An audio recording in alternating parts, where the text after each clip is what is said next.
Hozir biz Pittsburghda, Pensilvaniya shtatida o'zbekcha ovqatlanadi. Restoraniga keldik. O'zbekcha ko'rsatma. Xizmatdagi menyu ko'rsatma qarang, nimalar bor, hamma necha pul. Ovqatlari o'zbekcha, salatlar bor.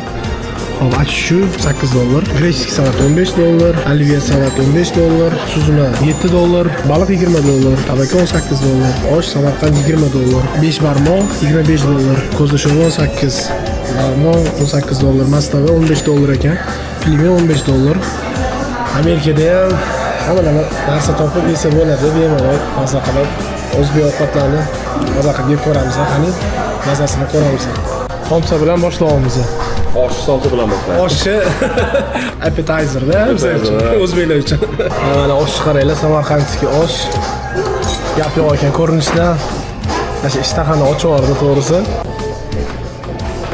Bundan qanday logilda? Gap yo'q, so'ragan.